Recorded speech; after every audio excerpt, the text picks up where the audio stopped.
Alhamdulillahilladzi rafa'a alladzina amanu walladzina utul ilma darajat. Amma ba'du. Sahabat-sahabat Rumi yang melakukan Allah, ada pertanyaan mengenai legalitas sebagai murid. Teman-teman, saya bukan orang sempurna. Saya hanya seorang hamba Allah, masih banyak kekurangan. Mikir-mikir dulu kalau mau jadi murid saya. Namun kalau pertanyaannya dalam bab ilmu hadis atau dalam bab tasawuf, ini dua hal yang berbeda. Berguru dalam ilmu riwayatul hadis, cukup kita mendengar hadir sudah sah menjadi murid. Adapun berguru dalam bab tasawuf, maka di situ ada, kalau dulu kita ngambil bayat, meskipun itu sudah saya tiadakan dalam thariqat yang saya anut dan saya ajarkan, tapi yang ada adalah ngaji, taklim, zikir, lalu riyadhah tertentu. Dalam hal ini, sahkah berguru lagi itu? Mengikuti dauh ajaran ulama-ulama kita yang sekarang juga melek dengan teknologi. Sekarang itu YouTube bisa menggantikan surat, bisa menggantikan hadir. Ditambah lagi karena pandemi tidak mungkin bertemu sering, bahkan mungkin susah bertemu, maka keniscayaan yang mesti terjadi adalah kita belajar lewat sosial media. Salah satunya YouTube kah, atau Facebook, Instagram, dan lain sebagainya. Mungkin barangkali ada yang menggunakan TikTok, TikTok, apapun namanya, saya nggak tahu. Apakah sah jadi murid? Saya jawab dengan dua kategori. Murid dalam artian meriwayatkan kalam, maka sah jika mendengarkan dari channel-channel yang otoritatif, yang dapat izin. Ya, salah satunya Cafe Rumi, Ribat, Al-Badr misalnya, itu semua saya izinkan. Adapun yang lain, harus hati-hati dulu karena ada yang memotong, potongannya jika tidak betul-betul pas dengan apa yang saya maksud, maka dikhawatirkan ini berbahaya. Dalam hal ini para ulama kita mensyaratkan, misalnya di Mesir ada Syekh Ali Jum'ah, Syekh Yusri, mereka berdua sepakat mengatakan bahwa sah berguru lewat YouTube apabila mendengar secara utuh. Tapi tabiat kita suka mendengar 10 menit, 3 menit, 5 menit, karena memang tabiat manusia mau instan. Inilah tidak adilnya kita dalam beragama. Jika kerja mau dari pagi sampai sore, tapi untuk beragama cukup 5 menit, 5 menit. Bagaimana mau jadi alim? Bagaimana mau jadi orang hebat dalam beragama? Tapi apabila mendengarkan dari channel yang sah, potongannya direkomendasikan oleh orang-orang yang ahli, maka sah sebagai murid dalam artian riwayatan, meriwayatkan saja. Mendengarkan, meriwayatkan. Adapun murid dalam artian murid dalam bab thariqah tasawuf, maka ada adab-adabnya. Dan adab-adab ini bagi orang yang belum sampai kepada cinta kepada guru, ini akan menjadi beban. Tapi bagi orang-orang yang sudah mencintai gurunya, ini akan menjadi penyemangat malahan. Nah, dalam hal ini misalnya ada adab berguru. Dalam adab berguru, baik ahlul Quran, ahlul hadis, begitu juga ahli tasawuf, itu ada sepakat bahwa murid di hadapan guru seperti jenazah, baina yadail ghasil, di hadapan orang yang memandikannya. Maka dia harus patuh. Dan itu tidak mungkin terwujud secara sepenuhnya lewat sosial media. Bahkan tidak jarang yang berguru di dunia sosial media itu sesuai nafsunya. Jika ada perbedaan pada orang yang diikuti, maka dia mulai menghujat, mengkritisi.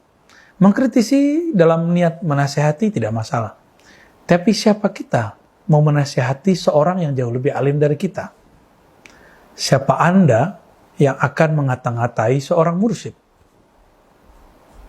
Dan sungguh aneh ketika ada orang berbicara seperti ini.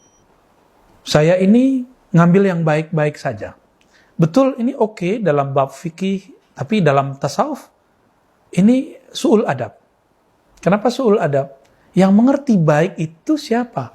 Jika Anda, jika engkau, jika teman-teman bisa mengetahui yang baik melebihi seorang mursyid. Lalu kenapa harus bermursyid?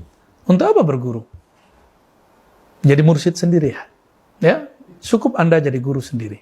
Ya. Kalau kemudian kita mengatakan, saya kalau yang baik-baik saya ambil. Berarti ada hal yang menurut kita tidak baik pada guru tersebut, lalu masihkah kita pantas menyebut kita murid dia? Ya. Inilah yang kemudian menjadi kegalauan saya dalam beberapa waktu ini mengenai adab-adab berguru.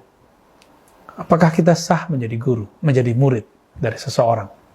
Kalau dalam hati ini masih ada pengingkaran terhadap status dia sebagai guru. Guru bahasa Sanskerta lama, yang berarti mursyid, pembimbing, mentor, murabbi. Ya, maka teman-teman, sahabat yang melakukan Allah, apalagi kita belum mengenal orang yang mau kita jadikan guru sepenuh hati. Teman-teman tentu belum kenal saya. Saya ini punya kelemahan banyak.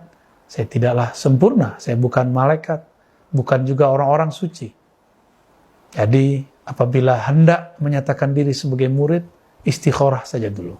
Istikharah, minta kepada Allah, ya Allah, apakah emang engkau izinkan aku berguru kepada fulan? Kepada Ar-Razika, Ar-Razuka, Ar-Razeka, siapakah namanya? Terserah. Jika memang ada isyarat ke sana, silakan.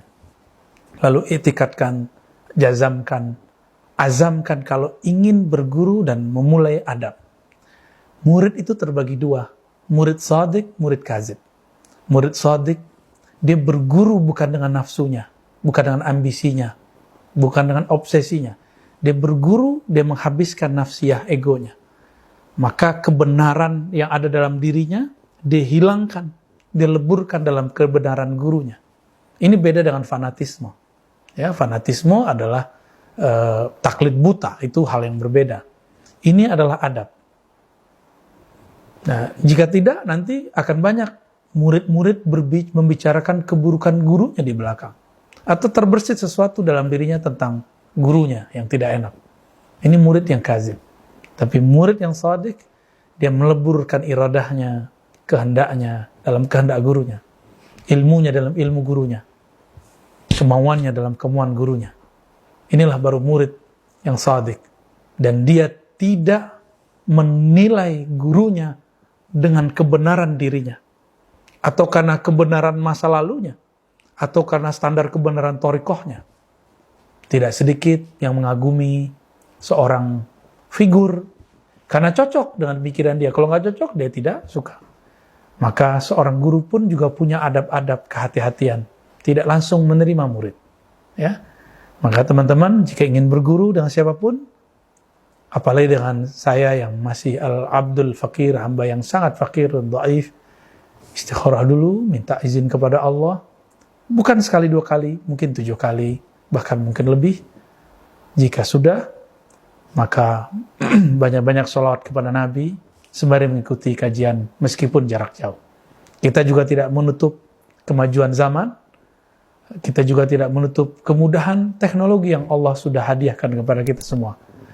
Oleh karena itu, silakan berguru lewat YouTube kah, sosial media, dengan syarat-syarat yang tadi. Yang pertama, mendengarkan dari channel yang otoritatif, yang sahih, yang dapat izin.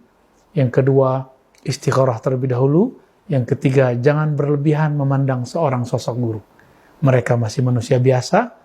Cintai mereka sebagai murid cinta kepada guru, bukan mencintai malaikat yang sempurna. Nanti Anda akan kecewa kalau mendewakan seorang guru. Sallallahu alaihi Muhammad, assalamualaikum warahmatullahi wabarakatuh.